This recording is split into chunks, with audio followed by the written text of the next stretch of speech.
Assalamu alaikum, and welcome to Hikmah Path. Let me ask you something. What if the delay you're fighting is actually Allah preparing a gift you're not ready to hold yet? What if the not yet you're hearing is really not like this, not like the, but better? In today's video, you're going to learn things that can genuinely shift your heart, about tawakkul, about patience that isn't weakness, and about how Allah's timing is never random. If you've been making dua quietly, if you've been trying your best and still feeling stuck, stay with me, because this message might be exactly what your soul needed. So, take a deep breath, say Bismillah, and let's walk the path of hikmah together. You were never meant to carry every burden alone, because your heart was created to rely on Allah, not to be crushed by outcomes. When the weight feels too heavy, it is often a sign that you're holding something that belongs to the one who controls all affairs. Take the means with sincerity, but let your chest loosen with trust, because the true control is not in your hands. Islam teaches a balance that brings peace. Effort is yours, results are Allah's. You plan, you work, you try, and you keep your intentions clean. But you do not worship the outcome. When you remember that Allah is Al-Wakil, the one who perfectly manages, your anxiety starts to soften into calm certainty. Sometimes the struggle comes from believing you must solve what only Allah can arrange. Yet Allah opens doors with one kun and closes harm with one mercy you never even noticed. So when you feel overwhelmed, return to sujood, because in that lowest position, you find the highest protection, being under the care of your Lord. Let your dua be your conversation, not your emergency alarm. Speak to Allah in the quiet moments, not only in panic, because He is near even when you feel far. And when tears come, remember they are not shameful. Many hearts are healed through sincere turning back to Allah. So breathe, slow down, and place your worries where they belong. And hand them to Allah with tawakkul, and watch how your heart becomes lighter. Not because life becomes effortless, but because you are no longer carrying it alone.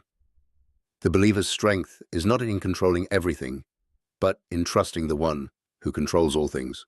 Doing your best is not small in Islam, because Allah sees the intention before the result. A sincere effort done for His sake becomes worship, even if people never applaud it, and even if the outcome is delayed. The unseen record with Allah is more valuable than the visible success in front of people. Every time you choose patience over complaint, you are building a reward that cannot be measured in this world. Every time you resist what is haram, every time you keep your salah despite tiredness, every time you hold your tongue when anger rises, these are victories written by angels. Allah is not only counting what you achieve, He is counting what you endure for Him. Sometimes you think, I'm not doing enough, but you forget that showing up with sincerity is already a form of devotion. Even your effort to improve your character is beloved to Allah. The Prophet's path teaches us that consistency, even if small, carries weight in the sight of Allah. And when you fall short, returning to Allah is part of doing your best. Tawbah is not a badge of failure. It is a sign of life in the heart. The servant who check again and again is not rejected. Rather, Allah loves the one who keeps coming back with humility. So keep trying. Not because you are perfect, but because Allah is merciful. Keep walking, even slowly, because every step toward Him is counted. Your struggle is not wasted. Your effort is not ignored, and your sincere striving is already a light, by Allah's permission, on the path to what is written for you. What Allah has written for you cannot be taken by anyone, and it cannot be lost on the road. If it is meant for you, it will reach you even if the world tries to block it, even if the timing confuses you, even if you feel unworthy. The decree of Allah does not miss its destination because His knowledge is perfect and His promise is true. Sometimes your heart panics because you imagine that one mistake will ruin everything. But the believer learns peace through certainty. What is yours will arrive, and what is not yours will never stay, no matter how tightly you hold it. This is not a call to passivity. It is a call to stop worshipping fear and start honoring Allah's control. Even when the path changes, the gift can still be the same, only delivered through a different door. Allah may close one direction to protect you from harm and open another that brings more barakah than you expected. What you call detours may be the exact route of mercy written for you before you were born. So don't envy what others carry, because your portion was measured with wisdom. Allah does not distribute by random. He gives with purpose, and sometimes He hides your blessing until the moment it will not harm your heart. Your story is not late. It is being arranged with precision that you cannot see. Hold this truth when anxiety rises. If Allah decreed it, it is coming with His permission. Ask Him, trust Him, and keep your intentions clean, because the believer's calm is built on certainty and qadr. And when it arrives, you will understand that nothing was wasted. Every delay, every lesson, every tear was part of the delivery. A delay is not always a rejection. Sometimes it is a mercy wrapped in silence. You may be asking for something that would have broken you if it arrived too early or distracted you if it came too easily. Allah is Al-Latif, the one who is gentle, and His gentleness often appears as timing you don't understand yet. When Allah delays, He may be protecting you from a harm you can't see, an ending you would regret, a door that looks beautiful but carries pain. The believer trusts that Allah's not now is not coldness, it is care. What feels like waiting might actually be safety, and sometimes the delay is a purification, lifting your rank through sabr. Patience is not passive suffering, it is steady faith under pressure, refusing to lose adab with Allah. With each day you remain patient, you are being shaped into someone stronger, softer, and more worthy of what you're asking for. Your dua is still being heard, even when the answer is not visible. Allah may be preparing the people, the place, the moment, and the conditions, because His gifts arrive with barakah when they arrive in the right way. If you could see what Allah is arranging behind the scenes, you would weep from relief. So don't read delay as abandonment. Read it as instruction.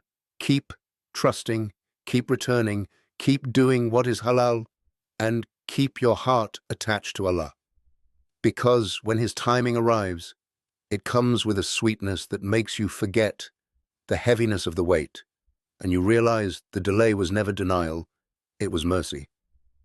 Sometimes Allah tests you through what you love, not because love is wrong, but because attachment can quietly take the place of reliance. When the heart begins to believe, I cannot be okay without this, Allah gently exposes that dependence so you can return to Him. This is not cruelty, it is purification, because the believer's qalb is meant to be anchored in Allah, not in the creation. There are moments when what you want becomes a mirror, revealing what's inside you. Fear, impatience, desperation, or even subtle pride. Allah brings these to the surface so they can be healed, not hidden. And when you see your own weakness, you are invited into humility, into the beautiful surrender of, Ya Allah, I need you more than I need what I'm asking for. Sometimes the test is to keep your adab while waiting. Can you remain gentle even when you're disappointed? Can you stay grateful while still longing? Can you keep halal boundaries even when temptation whispers shortcuts? These moments separate the heart that truly trusts Allah from the heart that only trusts Allah when life feels easy. And sometimes Allah is asking one question through the delay. Will you still worship Him if the gift comes later than you imagined? The chosen ones are not those who never want anything. They are those who want, but do not lose Allah while wanting. They keep praying, keep striving, and keep their qalb clean, even when the world would tell them to become bitter. So if you feel tested, don't see it as a sign you are forgotten. See it as a sign you are being refined. Allah is teaching your heart to hold blessings without being owned by them, to love the gift while loving the giver more. And when that lesson settles, you will feel a freedom that nothing in this dunya can purchase. Your dua is never wasted, because you are speaking to the one who hears even what you cannot put into words. In Islam, dua is not only a request, it is abadah, a declaration that Allah is capable and you are in need. Every time you raise your hands, you are building a relationship with Al-Karim, the most generous. Sometimes you don't see an immediate answer and you assume nothing happened, but in the unseen, mercy may already be moving. Allah may be turning away harm, softening hearts, opening paths, or placing barakah into your future. What looks like silence can be Allah's quiet protection. And Allah answers dua in ways that are wiser than our imagination. He may grant what you asked, delay it until the perfect time, or replace it with something better for your deen and dunya. He may also store a reward for you in the akhirah, an answer so azim that you will wish more du'as had been unanswered in this world.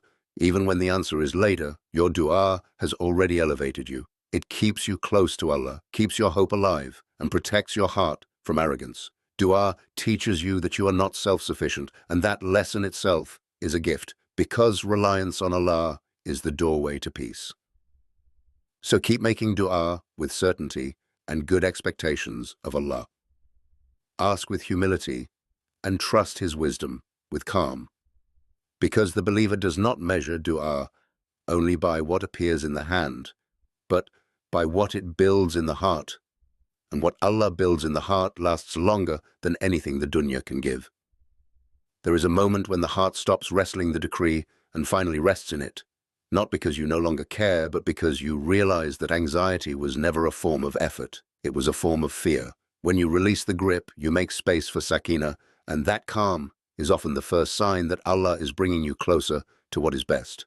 Letting go does not mean abandoning your goals. It means abandoning the illusion that you must control every step.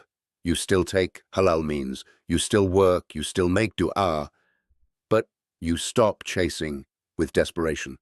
The believer moves with purpose and trusts with peace, because tawakkul is not laziness, it is a dignity of the qalb.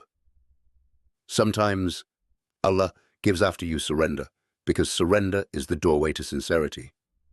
When the heart is no longer demanding, it becomes more grateful. When it is no longer panicking, it becomes more patient. And when it is no longer obsessed with a specific outcome, it becomes ready to recognize Allah's answer, even if the answer arrives in a different form. You may notice that relief comes when you say, Ya Allah, I accept your timing, and truly mean it. That acceptance is not weakness. It is strength, because it protects you from bitterness. It keeps your worship soft and your character intact while you wait, and that is a victory many people never achieve. So, if you feel yourself loosening your grip, don't be afraid. You are not losing hope. You are purifying it. You are learning to want things without being owned by them, to desire without despair, to wait without collapsing. And when Allah opens the door, you will enter it with a qalb that is steady, grateful, and ready. Gratitude is not only a reaction to blessings, it is a form of worship that invites barakah into what you already have. When you say, Alhamdulillah with presence, you are training your heart to see Allah's care through small details. Protection you didn't notice, ease you didn't earn, and gifts you didn't even ask for. Shukr turns ordinary moments into abadah. Many people delay gratitude until life becomes perfect, but the al-Mu'min thanks Allah even while waiting, because gratitude is not pretending everything is easy. It is remembering that Allah is still good even when the ikhtibar is hard, and when the tongue stays grateful, the heart stays alive. Shukr also heals comparison, because you stop measuring your life by what others display. You begin to recognize your own rizq, guidance, family, health, chances to repent, doors that opened just in time. And when you truly see these gifts, envy weakens and contentment grows, and Allah increases blessings through gratitude, sometimes by increasing the blessing itself, and sometimes by increasing your ability to enjoy it. Barakah may come as calm in your chest, clarity in your decisions, or ease in your daily efforts. A small rizq with barakah can feel richer than a large rizq without it. So practice gratitude before the big answer arrives. Thank Allah for what is present, for what is protected, and for what is coming. Because shukr is not just appreciation, it is trust. It is a quiet way of saying, Ya Allah, I recognize your favor, and I believe you are still taking care of me. Before you go, take a quiet moment and let this message settle in your heart. Whatever you're waiting for, remember, Allah sees you, Allah hears you, and Allah's timing is never late. Keep your dua alive, keep your character beautiful, and keep your trust firm, because what is written for you will arrive with barakah, by Allah's permission. Now, I want you to participate in a simple way. Choose one word connected to today's reminder. Maybe tawakkul, sabr, barakah, shukr, sakina, or any word that spoke to you. Write that word down for yourself, and then type it in the comments so we can fill this space with faith and remembrance. And if you want this message to reach more hearts, please support the video. Like, subscribe, and share it with someone who needs peace today. Also, if you see YouTube's hype feature on this video, tap it and give your support. So, this reminder can be amplified to more people. May Allah grant you ease after hardship, light after confusion, and answers that are better than what you imagined. Ameen. Assalamu alaikum.